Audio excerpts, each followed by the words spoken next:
Friends, इस lecture में हम कंजर्वेटिव और नॉन कंजर्वेटिव फोर्सेस के बारे में पढ़ेंगे कि आपके पास कंजर्वेटिव फोर्सेस और नॉन कंजर्वेटिव फोर्सेस क्या होती हैं और ये कौन से फैक्टर्स पे डिपेंड करती हैं। आप नेचर में हमारे पास बहुत सारी फोर्सेस हैं, लाइक हमारे पास फोर्स ऑफ ग्रेविटी है, फोर्स ऑफ फ्रिक्शन है, टेंशन फोर्स है और बहुत सी अप्लाइड काइंड ऑफ फोर्सेस हैं। बट सम फोर्सेस उनमें से जो है कुछ फोर्सेस कंजर्वेटिव हैं और कुछ नॉन कंजर्वेटिव हैं। सबसे पहले मैं आपको इनका बेसिक डिफरेंस बताऊंगी कि कंजर्वेटिव और नॉन कंजर्वेटिव फोर्सेस में बेसिक डिफरेंस क्या है। तो first, conservative force, what is the conservative forces and non-conservative forces. Okay, non-conservative forces. So इन दोनों में सबसे बेसिक डिफरेंस क्या होती है, पहले हम कैटेगराइज करते हैं। कंजर्वेटिव फोर्सेस में हम कह सकते हैं फोर्स ऑफ ग्रेविटी आपके पास जो है, ये आपके पास एक टाइप है फोर्स कंजर्वेटिव फोर्सेस की। सेकेंडली हम कंसिडर कर सकते हैं स्प्रिंग फोर्स और इलास्टिक, इसको फोर्स इलास्टिक फोर्स भी कहते हैं, ठीक है, फोर्स ऑफ इलास्टिसिटी और इलास्टिक फोर्स, ये आपके पास कंजर्वेटिव है, ठीक है। इसी तरह से और डिफरेंट काइंड की फोर्सेस होती हैं। और नॉन कंजर्वेटिव फोर्सेस में आप फोर्स ऑफ फ्रिक्शन कह सकते हैं, फोर्स ऑफ फ्रिक्शन ये आपके पास नॉन कंजर्वेटिव फोर्स है, ठीक है। और फिर इसके अलावा all kind of applied forces जितने भी हैं सारे हम इसको नॉन कंजर्वेटिव फोर्सेस की कैटेगरी में रख सकते हैं। सो हमारे पास बेसिक डिफरेंस जो है इन दोनों में क्या है, हम कैसे डिफरेंशिएट करेंगे कोई कौन सी फोर्स जो है कंजर्वेटिव फोर्स है और कौन सी फोर्स जो आपके पास नॉन कंजर्वेटिव फोर्स है। तो हम यहाँ पे एग्जांपल लेते हैं ग्रेविटी की। ग्रेविटी जो है हमने ऑलरेडी डिस्कस किया हमारे पिछले लेक्चर्स में भी कि आपके पास फोर्स ऑफ ग्रेविटी जो है ये आपके पास पाथ इंडिपेंडेंट होती है, ठीक है।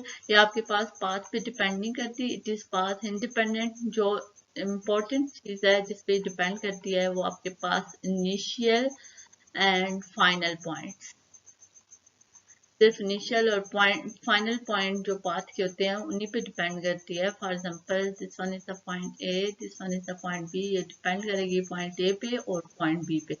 ये जो पाथ है इस पे ये इंडिपेंडेंट है, ठीक है।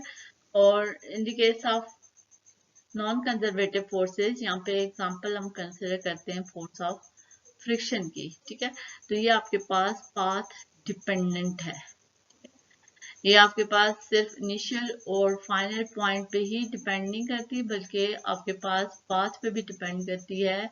जो डिस्टेंस आप कवर करते हैं उस पर डिपेंड करती है कि कंजर्वेटिव फोर्स जो है उसके साथ इंक्रीज और डिक्रीज हो सकती है।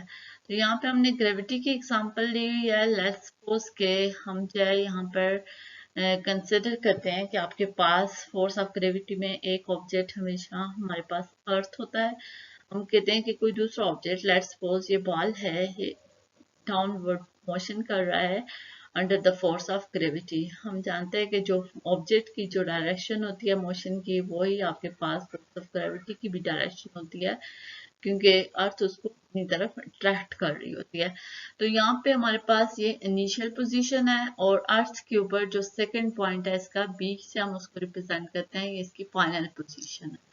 अब जो ऑब्जेक्ट यहाँ से पॉइंट ए से पॉइंट बी तक आता है, तो हमारे पास जो है फोर्स ऑफ ग्रेविटी ने जो इसके ऊपर वर्क किया है, लेट्स सपोज हम कहते हैं this one is equal to the 1000 joules, okay. अब हम जो ऑब्जेक्ट को अब स्ट्रेट लाइन पाथ की बजाय हम कहते हैं कि ऑब्जेक्ट जो है इंक्लाइंड प्लेन का डिस्टेंस कवर करता है from point A two point B. तो ये इंक्लाइंड प्लेन के ऊपर जो है from point A two point बी आ रहा है। अब इस केस में दोनों में डिफरेंस क्या है, यहाँ पे जो है पाथ जो है आपके पास इसकी लेंथ शॉर्टर है, बट इस केस में आपके पास पाथ लेंथ जो है लॉन्गर है, ठीक है। अब जब पाथ लेंथ लॉन्गर है तो हमारे पास जो है होना तो ये चाहिए कि वर्क डन भी लार्जर हो जाए, बट आपके पास जो ग्रेविटी का वर्क है तो ये आपके पास अगेन वही आता है 1000 जॉल। तो वर्क में इंक्रीज या डिक्रीज नहीं हुआ, ठीक है, वर्क जो है done by the force of gravity same रहता है। सिमिलरली अगर हम जो अगेन हम कंसिडर करते हैं ये पॉइंट ए है और ये आपके पास जो है फॉर एग्जांपल पॉइंट बी है। अब इस केस में बॉडी आपके पास जो है स्ट्रेट लाइन या इंक्लाइंड बजाय जो है आपके पास कर्व पाथ में करते हुए आ रहा है, ठीक है। अब ये पाथ जो है ये इन दोनों से लॉन्गर है, स्ट्रेट लाइन पाथ से भी लॉन्गर है और इंक्लाइंड प्लेन से भी लॉन्गर है। अब इस केस में तो वर्क डन जो है बहुत ज्यादा होना चाहिए, but again work done by the force of gravity will be equal to the 1000 joule. उस पे तो कोई फर्क नहीं पड़ा। तो फोर्स ऑफ ग्रेविटी हम कहते हैं कि आपके पास कंजर्वेटिव फोर्स है, ठीक है। Force of gravity is the conservative force. तो ये वाला जो आपके पास रीजन है ये सारे कंजर्वेटिव फोर्सेस के लिए वैलिड है। So the work done by conservative force is path independent, ठीक है, ये पाथ पे डिपेंड नहीं करता। अब वर्क डन जो आपका सेम रहेगा, चाहे आप जो है स्ट्रेट लाइन के ऊपर मूव करें करवाएं ऑब्जेक्ट को, चाहे आपके पास ऑब्जेक्ट जो है वो इंक्लाइन प्लेन के ऊपर मूव कर रहा है या फिर कर्व पाथ के ऊपर मूव कर रहा है, किसी भी केस में उसके ऊपर जो है कोई चेंज नहीं आ रहा, तो ये पाथ इंडिपेंडेंट हुआ, ठीक है। इसी तरह से हम फोर्स ऑफ फ्रिक्शन की तरफ आते हैं जो कि हमारे पास नॉन कंजर्वेटिव फोर्स है। तो नॉन कंजर्वेटिव फोर्स के केस में अगेन लेट्स सपोज हम कंसिडर करते हैं कि हम ऑब्जेक्ट को मूव करवाते हैं हॉरिजॉन्टल पाथ पे from point A two point B. ये जो अब हॉरिजॉन्टल पाथ पे मूव कर रहा है तो यहाँ पे ऑब्जेक्ट है, ठीक है। ऑब्जेक्ट जब मूव करता है, अब ये फ्रिक्शन जो है, ये जो सरफेस है हमारे पास नॉन फ्रिक्शनल लेस सरफेस है। नॉन फ्रिक्शनल लेस सरफेस होने का क्या मतलब है कि इसका मतलब है कि इसमें अभी फ्रिक्शन एग्जिस्ट कर रहा है। यहाँ पे फोर्स ऑफ फ्रिक्शन है between this object, let's suppose कि ये आपके पास बुक है, यहाँ पे फोर्स ऑफ फ्रिक्शन है between book and this surface. अब हम जब जिस सरफेस के ऊपर बुक को स्लाइड करवाते हैं, हम इसको पॉइंट ए से पॉइंट बी की तरफ लेके आते हैं, तो यहाँ पे फोर्स ऑफ फ्रिक्शन जो कि ड्यू टू मोशन है तो हम इसको फोर्स ऑफ काइनेटिक फ्रिक्शन कहते हैं। ये आपके पास क्या होगी, force of kinetic friction, because is force of friction is active during the motion of an object, तो इसको हम force of kinetic friction कह रहे हैं। force of kinetic friction जो है ये always it is opposite to the direction of the motion of object, ये opposite direction में act करती है और एज अ रिजल्ट फिर क्या होता है, ये बॉडी को स्लो डाउन कर देती है, इस ऑब्जेक्ट की मोशन को स्लो डाउन कर देगी, इसकी काइनेटिक एनर्जी को जो है कम कर देगी, ठीक है। तो आपके पास जो है इट्स मीन्स दैट अब क्या है कि जब ऑब्जेक्ट इस पॉइंट से इस पॉइंट की तरफ मूव करता है, ये ऑपोजिट डायरेक्शन में है, तो work done by this force of friction हम कहते हैं कि लेट्स सपोज इट इज -300 जॉल, -300 जॉल के ऊपर है। अब हम कहते हैं कि सेम ऑब्जेक्ट को हम जो है इंक्लाइंड प्लेन के ऊपर मूव करवाते हैं from point A two point B, ठीक है। जब हम इंक्लाइंड प्लेन के ऊपर यहाँ पे जब ऑब्जेक्ट को मूव करवा रहे हैं तो यहाँ पे डिस्टेंस क्या हो गया, लॉन्गर हो गया as compare to the straight line path. Straight line distance जो आपके पास शॉर्टर होता है, और जब आप ऑब्जेक्ट को इस इंक्लाइन प्लेन के ऊपर मूव करवा रहे हैं तो इस केस में डिस्टेंस आपका लॉन्गर होगा। जब लॉन्गर डिस्टेंस के ऊपर जाए ऑब्जेक्ट को आप मूव करवाते हैं तो फोर्स ऑफ फ्रिक्शन इस सारे डिस्टेंस पे इसकी काइनेटिक एनर्जी को जो है कम करने की कोशिश करता है, एक्टिव है पूरे सारे डिस्टेंस पे। तो इस केस में फोर्स ऑफ फ्रिक्शन का वर्क डन किसके इक्विवेलेंट होगा, अब ये ज्यादा वर्क करेगा, ठीक है, it will be equal to the -400 joule. इसी तरह सेम अगर हम कंसिडर करें तो ऑब्जेक्ट जो है पॉइंट ए से पॉइंट बी पे कर्व पाथ के ऊपर जो है मूव करता हुआ आ रहा है, तो अब ये वाली लेंथ तो और भी ज्यादा लॉन्गर होगी स्ट्रेट लाइन पाथ से और से इंक्लाइंड लाइन पाथ से।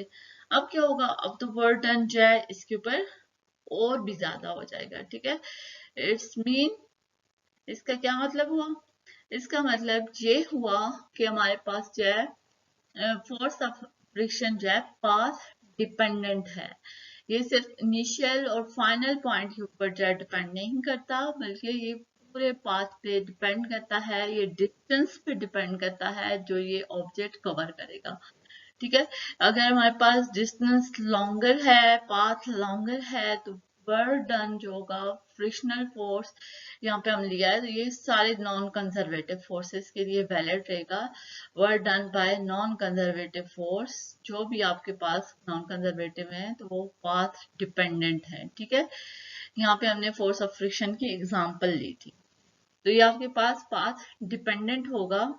इस मीन्स कि आपके पास लॉन्गर पाथ होगा तो ज्यादा वर्क होगा, शॉर्टर पाथ होगा तो कम वर्क होगा। बट आप कंजर्वेटिव फोर्सेस के केसेस में आपने देखा कि आपके पास जो है ये पाथ की लेंथ पे या डिस्टेंस जो ऑब्जेक्ट कवर करता है उस पर डिपेंड नहीं करता, सिर्फ इनिशियल और फाइनल पॉइंट पे डिपेंड कर रहा था।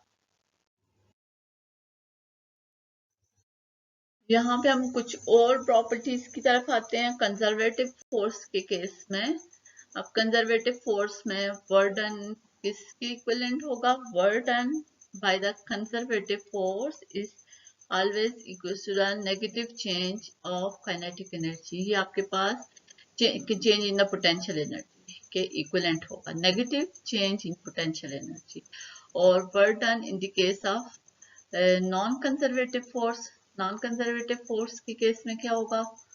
नॉन कंजर्वेटिव फोर्स, तो नॉन कंजर्वेटिव फोर्सेस के केस में आपके पास वर्क डन जो होता है नॉन कंजर्वेटिव फोर्स, ये आपके पास change in the mechanical energy of the system के इक्विवेलेंट होता है। Change in mechanical energy of system, तो ये मैकेनिकल एनर्जी की चेंज पे डिपेंड करता है। Work done by conservative force और मैकेनिकल एनर्जी आपके पास इक्विवेलेंट होती है। चेंज इन मैकेनिकल एनर्जी आपके पास change in kinetic energy plus kinetic energy और plus change in potential energy के सम के इक्विवेलेंट होती है। तो ये आपके पास क्या होगी? Mechanical energy of the system, ये आपके पास मैकेनिकल एनर्जी है। ओके, और ये आपके पास वर्क डन कंजर्वेटिव फोर्स, ये आपके पास change in the potential energy है। चेंज इन, या हम कह सकते हैं कि negative of change in potential energy of system. Okay, तो हमारे पास कंजर्वेटिव फोर्स के केस में माइनस टेल यू, और नॉन कंजर्वेटिव फोर्स के केस में आपके पास non conservative force mechanical energy of the system को जो है चेंज करती है। ये हमारे पास दोनों बहुत इंपॉर्टेंट रिलेशन है, इनको हम आगे जाके करेंगे। तो both these are very important. तो अब हम one by one conservative forces और नॉन कंजर्वेटिव फोर्सेस के बारे में डिस्कस करते हैं। पहले हम कंजर्वेटिव फोर्सेस के बारे में डिस्कस करें। तो आपके पास जो है कंजर्वेटिव फोर्सेस क्या होती हैं? कंजर्वेटिव फोर्सेस और नॉन कंजर्वेटिव में हमने डिफरेंस ऑलरेडी हमने देख लिया, दोनों में डिफरेंस क्या होता है। सो यहाँ पे हम कंजर्वेटिव फोर्सेस की प्रॉपर्टीज को डिस्कस करेंगे। इसकी पहली इंपॉर्टेंट प्रॉपर्टी कंजर्वेटिव फोर्स की क्या होती है कि आपके पास work done by conservative force is always independent of the path. ये आपने ऑलरेडी डिस्कस कर लिया, ये आपके पास पाथ पे डिपेंड नहीं करता, it is independent of path. और सेकंड इंपॉर्टेंट प्रॉपर्टी क्या है कंजर्वेटिव केस में? ये है कि work done by conservative force is always zero over the close path. Okay, अब क्लोज पाथ क्या होता है? क्लोज पाथ आपके पास वो पाथ होता है जिसमें इनिशियल और फाइनल पॉइंट सेम होते हैं। Okay, initial and final points are same, तो ऐसे पाथ को आप कहेंगे आपके पास क्लोज पाथ है। फॉर एग्जांपल एक्स आई जो आपके पास एक्स एफ की इक्विवेलेंट है, दोनों आपके पास सेम, आप क्लोज पाथ पे आ जाते हैं, तो ऐसे पाथ को क्या कहेंगे? Close path. वर्क डन जो conservative force over the close path क्या होता है? ये हमेशा जो आपके पास जीरो के इक्विवेलेंट होगा। इसको हम एक्सप्लेन करते हैं अब एग्जांपल से। अगेन हम जो है ग्रेविटी की एग्जांपल लेते हैं यहाँ पे, फोर्स ऑफ ग्रेविटी की, एंड अर्थ सरफेस के ऊपर। अब फॉर एग्जांपल हम कंसिडर करते हैं दिस इज द अर्थ, और यहाँ पे आपके पास ऑब्जेक्ट है, ठीक है। ये आपका क्या हो गया, ये आपका इनिशियल डिस्टेंस हो गया। अब just above the earth surface के ऊपर जो है बॉल आता है यहाँ से। अब फोर्स ऑफ ग्रेविटी इसके ऊपर एक्ट करता है, तो ये यहाँ पे इस हाइट से यहाँ पे आ जाएगा। इसने डिस्टेंस जो कवर किया हम इसको y कहते हैं, और ये इसकी वाई एफ फाइनल जो है इसकी पोजीशन होगी, ठीक है। तो अब जो change in potential work done by the gravity क्या होगा, फोर्स ऑफ ग्रेविटी ने क्या किया, इसने M G Y minus M G Y F, ठीक है। Potential energy final initial point minus change in minus potential energy at the final point, ठीक है। तो हम इसकी एनर्जी जो है initial change in potential energy की इक्विवेलेंट है from initial to final point. अब जब वर्क डन जो फोर्स ऑफ ग्रेविटी पे है, हम कहते हैं कि ये आपके पास जो है, यहाँ से हम देख सकते हैं कि ये सिर्फ ये इनिशियल और फाइनल पॉइंट्स पे डिपेंड कर रहा है, उसके पाथ पे डिपेंड नहीं करता कि इसने पाथ कौन सा डिस्टेंस क्या कवर किया। और हम जानते हैं कि हमने ऑलरेडी डिस्कस कर लिया है कि फोर्स ऑफ ग्रेविटी जो है आपके पास कंजर्वेटिव फोर्स है। तो कंजर्वेटिव फोर्स है, और यहाँ पे वर्क डन जो है इंडिपेंडेंट है पाथ के। ये आपके पास वाई आई जो है क्या होगा, वाई एफ की इक्विवेलेंट होगा, और वर्क डन जो है यहाँ पे force of gravity over the close path क्या हो जाएगा, इक्वल टू 0 हो जाएगा, ठीक है। तो work done over the close path by the conservative force is 0। अब फोर्स ऑफ ग्रेविटी जो है कंजर्वेटिव फोर्स है, तो हम इसको जनरली लिख सकते हैं। जनरल रिलेशन क्या होगा, work done by the conservative force over the close path is always equal to 0। तो हम एक और एग्जांपल से इसको प्रूव कर सकते हैं। अभी लेट्स सपोज हमारे पास एग्जांपल है स्प्रिंग ब्लॉक सिस्टम की, ठीक है। यहाँ पे हम स्प्रिंग ब्लॉक सिस्टम लेते हैं।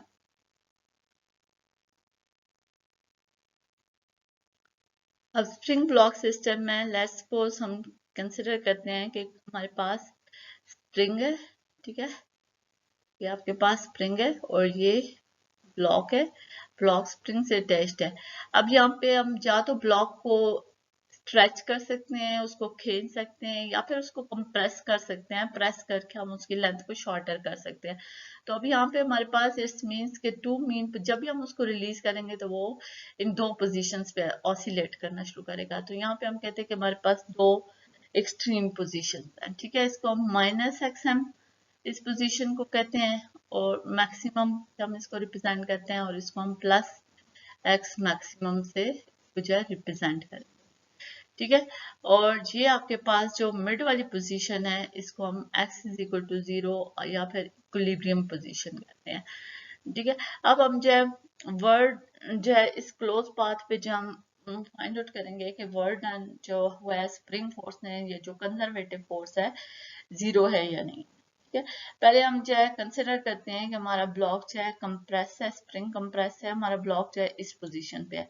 तो हम इनिशियल पोजीशन जो है एक्स आई इक्वल टू, पहले हम माइनस एक्स मैक्सिमम को रखते हैं, और फाइनल पोजीशन लेट्स सपोज कि x इज इक्वल टू 0 है। जब हम उसको रिलीज करते हैं तो x इज इक्वल टू 0 पे आएगा, तो फाइनल पोजीशन क्या होगी, x F is equal to 0। तो अब work done by spring force आपको पता है ये हमेशा इक्वल होता है integral from initial position to final position into F T X के इक्विवेलेंट होता है।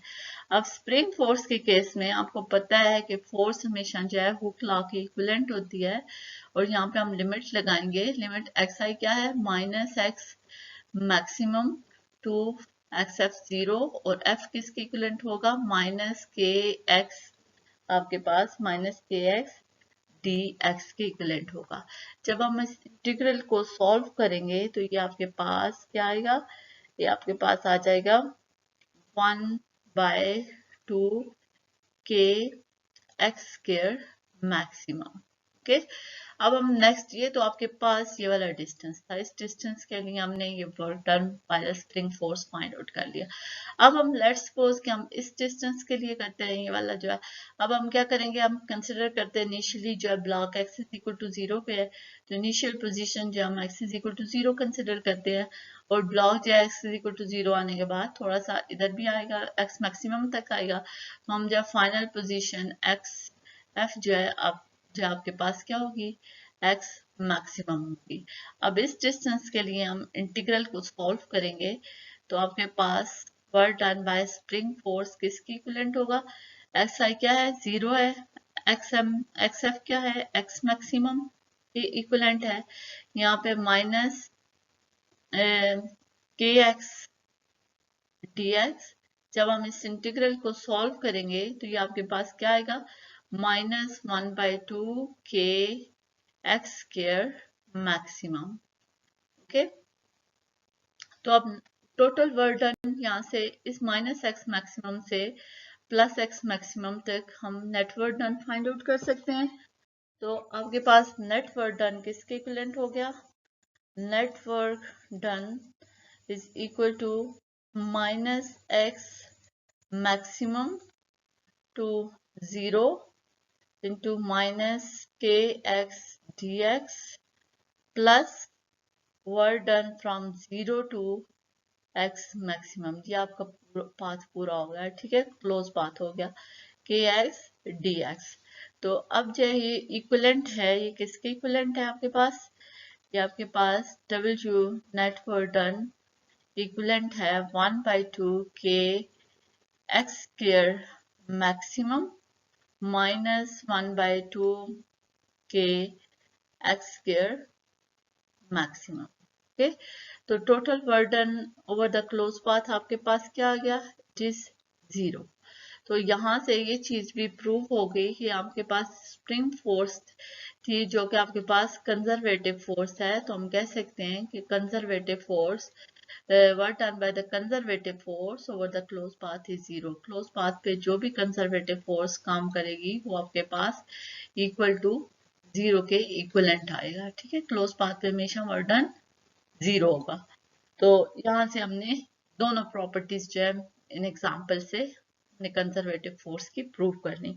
अब हम नेक्स्ट प्रॉपर्टी कंजर्वेटिव फोर्स की है जो बहुत इंपॉर्टेंट है, उसकी तरफ आते हैं कि आपके पास कंजर्वेटिव फोर्सेस को हम कैसे रिलेट कर सकते हैं पोटेंशियल एनर्जी के साथ। ठीक है, रिलेशन क्या है आपके पास potential energy and conservative force का।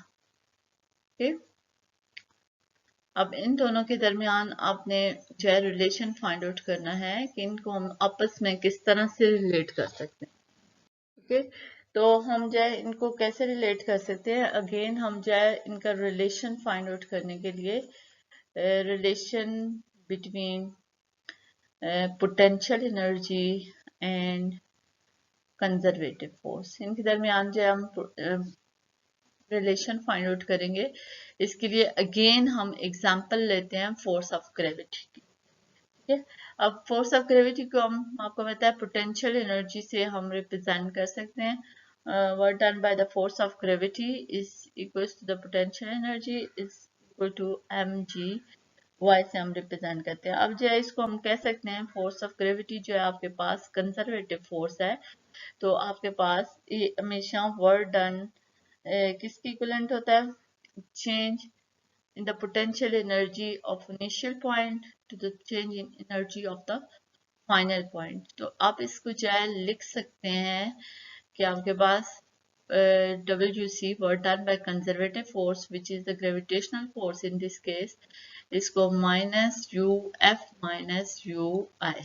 तो ये आपके पास work done by conservative force किसके इक्विवेलेंट आ जाएगा, -ΔU। सो आपके पास यहाँ पे ΔU क्या है, ऑलरेडी हमने डिफरेंसेस में इसको डिस्कस किया है, ये आपके पास इक्विवेलेंट है चेंज इन पोटेंशियल एनर्जी।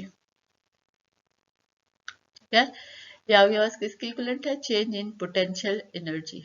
सो यहाँ पे हम पोटेंशियल एनर्जी के बजाय ऑलवेज जो टर्म यूज करते हैं work done by the conservative forces are force of gravity, हम इसको in term of change in potential energy आप इसको लिख सकते हैं। ये आपके पास मोस्ट इम्पॉर्टेंट रिलेशन है और ये जनरल रिलेशन है and it's valid for all conservative forces. सारी कंजर्वेटिव फोर्सेस जितनी भी हैं उन सब के लिए, सिर्फ फोर्स ऑफ ग्रेविटी के लिए नहीं है, बल्कि जितनी भी आपके पास कंजर्वेटिव फोर्सेस नेचर में एग्जिस्ट करती हैं उन सब पे ये वैलिड होता है कि work done by all conservative forces is equal to the negative of the change in the potential energy of the system.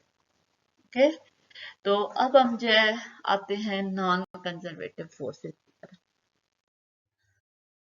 आपके पास नॉन कंजर्वेटिव फोर्सेस क्या होती हैं?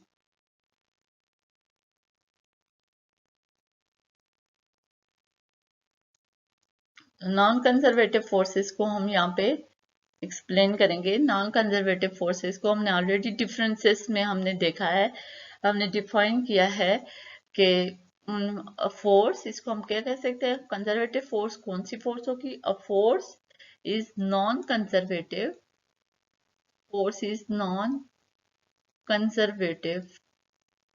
When it is non-conservative, when it causes the change in the mechanical energy of the system.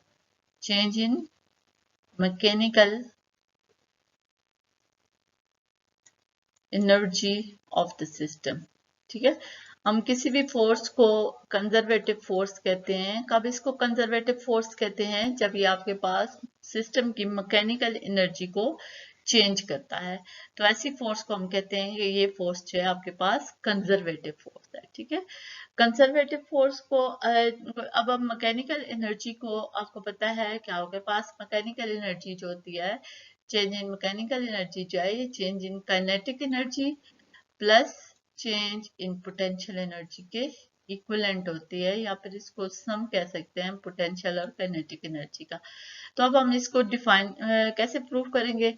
आपके पास हमेशा net work done किसके equivalent होता है? Net work done is जो होता है सम होता है आपके पास work done conservative force by plus net work done by the non conservative force. Conservative force और नॉन कंजर्वेटिव फोर्सेस का आपके पास सम जो है वो आपके पास नेट वर्क डन होता है। तो अब हम कंजर्वेटिव, इससे हम नॉन कंजर्वेटिव को कैसे कर सकते हैं? नॉन कंजर्वेटिव फोर्स के लिए हम इसको एक साइड पे रखते हैं इक्वेशन के, और net work done minus work done by conservative force कर लेते हैं। ठीक है, अब हम कंजर्वेटिव फोर्स के लिए तो हम ऑलरेडी जानते हैं, हमें पता है, हमने कैलकुलेट किया हुआ है कि work done by conservative force आपके पास negative of the change in potential energy के इक्विवेलेंट है। ठीक है, एक तो आपके पास ये चीज हो गई। ठीक है, अब दूसरा जो है, अब kinetic work done, net work done किसके इक्विवेलेंट होगा? तो आपके पास नेट वर्क डन जो है ये हमेशा इक्विवेलेंट होता है चेंज इन काइनेटिक एनर्जी के। ठीक है, अब दोनों का हमें पता चल गया कि आपके पास नेट वर्क डन किसके इक्विवेलेंट होता है और आपके पास conservative force work done by the conservative force किसके इक्विवेलेंट है। अब इन दोनों वैल्यूज को हम इधर इस इक्वेशन में पुट करते हैं, work done by conservative force और work done by net force की जगह। तो ओके, चलें वैल्यूज पुट करते हैं। तो ये आपके पास क्या आएगा? आपके पास नेट वर्क डन किसके इक्विवेलेंट हो जाएगा? Net work done is equal to आपके पास change in the kinetic energy, आपके पास change in kinetic energy minus to minus change in potential energy के इक्विवेलेंट हो जाएगा। तो अब अगेन हम इसको जो है सिंप्लीफाई करें तो किसके इक्विवेलेंट हो जाएगा? Change in kinetic energy minus minus plus हो जाएगा, plus change in potential energy के इक्विवेलेंट हो जाएगा। अब हमें ऑलरेडी पता है कि चेंज इन काइनेटिक एनर्जी और चेंज इन पोटेंशियल एनर्जी जो है ये किसके इक्विवेलेंट होते हैं? ये आपके पास आ जाते हैं change in mechanical energy of the system. ठीक है, सो सॉरी, यहाँ पे आपके पास ये कंजर्वेटिव, यहाँ पे कंजर्वेटिव है, नॉन कंजर्वेटिव है। ठीक है, net work done bye non-conservative force, it is non-conservative So work done by non-conservative force is equal to the change in the mechanical energy of the system. तो ये आपके पास एक और इम्पॉर्टेंट रिलेशन यहाँ पे प्रूफ हो गया इसकी डेफिनेशन कि आपके पास फोर्स को हम कब नॉन कंजर्वेटिव कंसिडर करेंगे. The force is non conservative when it changes the mechanical energy of system. अब हम इसको एक एग्जांपल से समझते हैं. तो यहाँ पे हम एक एग्जांपल लेते हैं. ओके, एग्जांपल जो है अगेन हम जो है यहाँ पे हम कहते हैं कि फोर्स ऑफ फ्रिक्शन की हम एग्जांपल लेते हैं क्योंकि ये आपके पास नॉन कंजर्वेटिव फोर्स है. तो इसी की एग्जांपल हम दोबारा लेते हैं. ठीक है, तो अब हम जो है इसको स्ट्रेट लाइन पाथ के ऊपर जो है मूव करवाते हैं from point A two point B. अब ये पॉइंट है, यहाँ पे हमारे पास डिस्टेंस क्या है, ये आपके पास हॉरिजेंटल डिस्टेंस है from point A two point B. यहाँ पे लेट्स सपोज आपके पास बुक है. ठीक है, इसको पॉइंट ए से आप पॉइंट बी तक जो है मूव करवाते हैं. अब ये जो है हमारे पास नॉन फ्रिक्शनल सरफेस है. इस मीन्स कि यहाँ पे आपके पास अब फोर्स ऑफ फ्रिक्शन जो है वो एग्जिस्ट कर रही है. और ये फोर्स ऑफ फ्रिक्शन हमने ऑलरेडी डिस्कस किया है, ये फोर्स ऑफ काइनेटिक फ्रिक्शन है. ठीक है, क्योंकि ये मोशन की वजह से एक्टिव होती है तो इसको हम कहते हैं फोर्स ऑफ काइनेटिक फ्रिक्शन.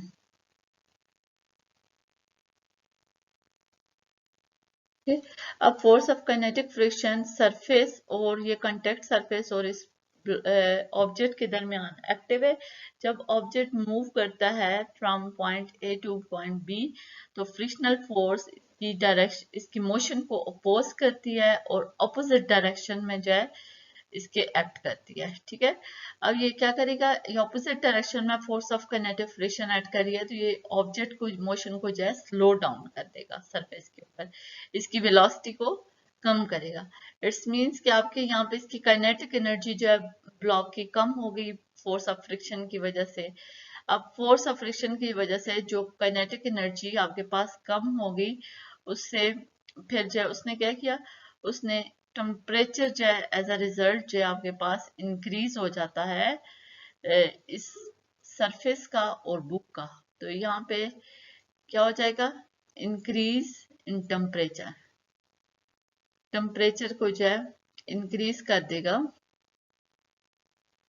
और ऑफ बुक एंड सरफेस दोनों का टेम्परेचर जो है यहाँ पे इंक्रीज हो जाएगा. ठीक है, और इसको हम ये भी कह सकते हैं कि इनकी इंटरनल एनर्जी भी हम इसको कह सकते हैं कि इंटरनल एनर्जी को फोर्स ऑफ फ्रिक्शन जो है इंक्रीज कर देगी और डिक्रीज क्या हो जाएगी, काइनेटिक एनर्जी जो है आपके पास इसकी डिक्रीज हो जाएगी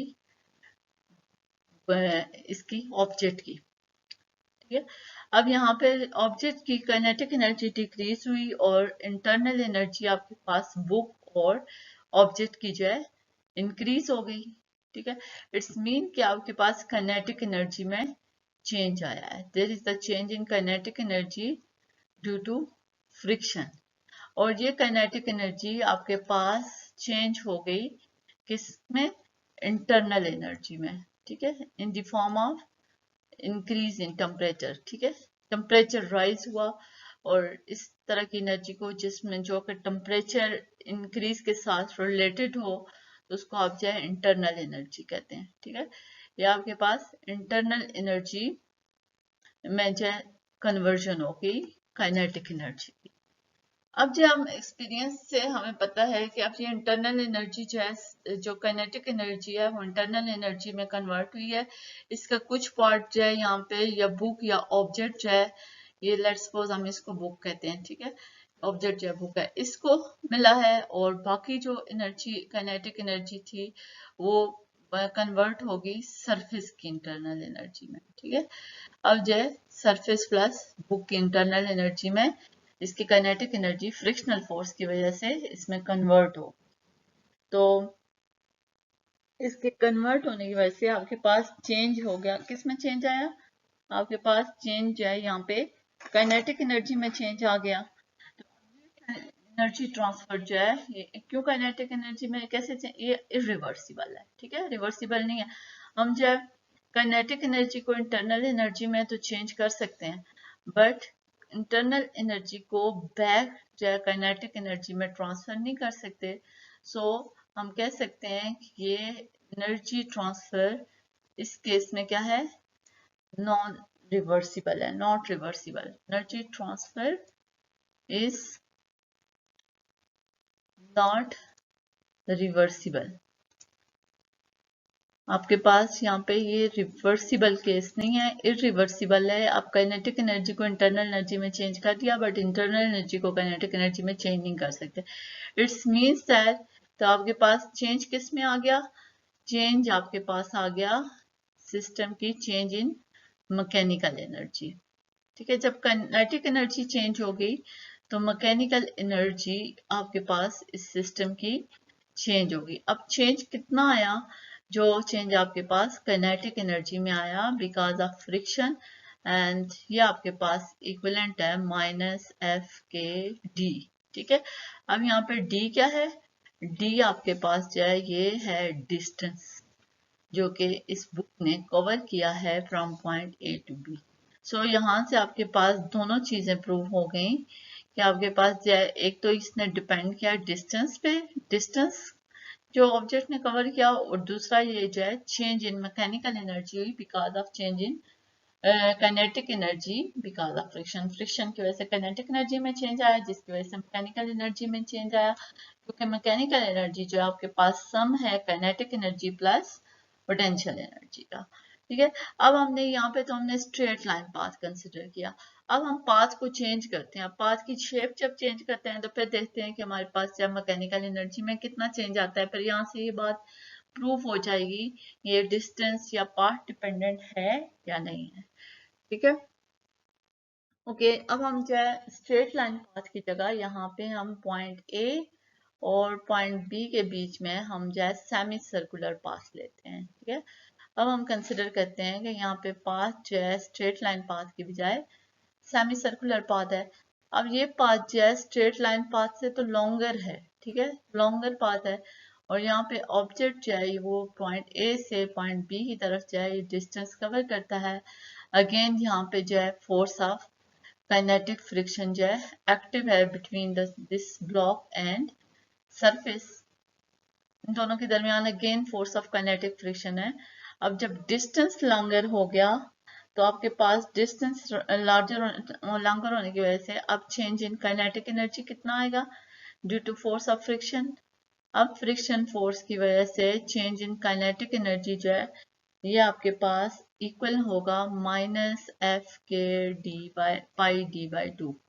अब आपके पास डी क्या है, यहाँ पे डी रिप्रेजेंट कर रहा है, ये आपके पास रेडियस को रिप्रेजेंट कर रहा है, radius of semi circle. Okay, ये आपके पास रेडियस है सेमी सर्कल का, और इट मीन्स दैट कि अब इस केस में change in kinetic energy different है स्ट्रेट लाइन के केस में। अब स्ट्रेट लाइन में क्या था change in kinetic energy, straight line में change in kinetic energy due to friction जो था आपके पास ये इक्विवेलेंट था माइनस एफ के डी के इक्विवेलेंट था। लेकिन यहाँ पे आपके पास सेमी सर्कुलर पाथ के लिए क्या आ गया, सेमी सर्कुलर पाथ के लिए डिफरेंट हो गया। ठीक है, अब चेंज इन काइनेटिक एनर्जी जो है minus F K into pi D by two. ठीक है, अब दोनों केसेस में ये डिफरेंट हो गया। इट्स मीन्स के ये किस पे डिपेंड कर रहा है, it's depends on the path, path dependent है। ये डिस्टेंस पे जो है डिपेंड कर रहा है, जो ऑब्जेक्ट ने डिस्टेंस कवर्ड किया है। ठीक है, डिस्टेंस कवर्ड बाय ऑब्जेक्ट, तो ये इन फैक्टर्स पे डिपेंड कर रहा है। तो इसका मतलब है कि आपके पास फोर्स ऑफ फ्रिक्शन जो है ये क्या है, नॉन कंजर्वेटिव फोर्स है, क्योंकि एक तो ये मैकेनिकल एनर्जी को सिस्टम के चेंज कर रही है, क्योंकि दोनों केसेस में इसने क्या किया है, काइनेटिक एनर्जी चेंज हुई है, तो एज अ रिजल्ट आपके पास क्या है, change in mechanical energy of the system. Mechanical energy भी आपके पास जो है सिस्टम की चेंज हो रही है।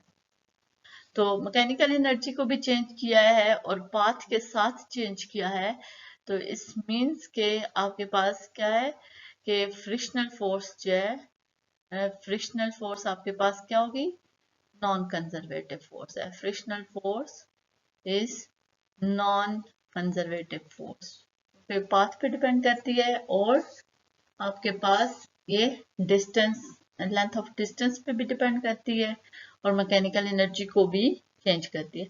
अब हम एक थर्ड केस को डिस्कस करेंगे। अभी तो हमने सिर्फ काइनेटिक एनर्जी के चेंज की बात की। अब सुनते हैं, लेट्स सपोज कि आपके पास if potential energy is also involve. अब पोटेंशियल एनर्जी भी आपके पास अगर इन्वॉल्व हो तो फिर फोर्स ऑफ फ्रिक्शन के साथ की मैकेनिकल एनर्जी के साथ क्या होगा इस सिस्टम की, if potential energy is also involve. अब पोटेंशियल एनर्जी किस केस में इन्वॉल्व होगी, ठीक है, चेंज इन मैकेनिकल एनर्जी में पोटेंशियल एनर्जी कब अपना रोल प्ले करेगी। यहाँ पे हम कंसिडर करते हैं कि अब स्ट्रेट लाइन और सेमी सर्कुलर पाथ की बजाय हम कहते हैं कि ये बुक या ऑब्जेक्ट जो है अब ये इंक्लाइंड पाथ के ऊपर जो है मूव कर रहा है, इंक्लाइंड प्लेन पे मूव कर रहा है, ठीक है। जब ये इंक्लाइंड प्लेन पे from point A two point B जब ये कवर करेगा तो यहाँ पे अब दो फोर्सेस इसके ऊपर एक्ट कर रही हैं, एक force of gravity F is equal to mg act कर रही है और दूसरा यहाँ पे इन दोनों के दरमियान जो फोर्स है सरफेस और इस बुक के दरमियान यहाँ पे फोर्स ऑफ काइनेटिक फ्रिक्शन है, ठीक है, फोर्स ऑफ काइनेटिक फ्रिक्शन ये भी अपना रोल प्ले कर रही है। अब यहाँ पे दो फोर्सेस एक्ट कर रही हैं, ठीक है, जब दो फोर्सेस यहाँ पे एक्ट कर रही हैं तो अब जो है change in gravitational potential energy यहाँ पे वो भी चेंज होगी, ठीक है। अब ग्रेविटेशनल पोटेंशियल एनर्जी क्योंकि यहाँ पे फोर्स ऑफ ग्रेविटी एक्ट कर रही है, फोर्स ऑफ ग्रेविटी की वजह से क्या होगा, चेंज इन पोटेंशियल एनर्जी आ जाएगा ड्यू टू ग्रेविटी। तो ये तो आपके पास डेल यू के इक्वल डेल यू ही रहेगा, ठीक है, माइनस डेल यू के इक्वलेंट ही रहेगा। अब जो आपके पास काइनेटिक एनर्जी में क्या चेंज आएगा, change in kinetic energy due to frictional force, ठीक है, ये आपके पास हो जाएगा minus F K into D के इक्वलेंट हो जाएगा, ठीक है। अब माइनस एफ के डी के equivalent change in kinetic energy आ गया। तो आपके पास मैकेनिकल एनर्जी किसके इक्वलेंट होता है, चेंज इन मैकेनिकल एनर्जी हम कहते हैं कि change in kinetic energy plus change in potential energy के कहते हैं। पोटेंशियल एनर्जी तो यहाँ पे हमारे पास ग्रेविटी की वजह से आ गई।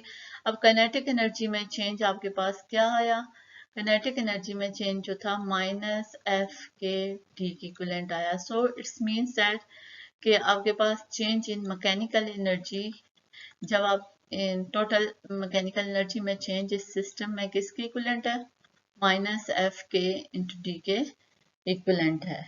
तो यहाँ पे जब फोर्स ऑफ ग्रेविटी को भी इन्वॉल्व करना हो तो यहाँ पे हम जो है इंक्लाइंड प्लेन के ऊपर इसको बुक को मूव करवाएंगे।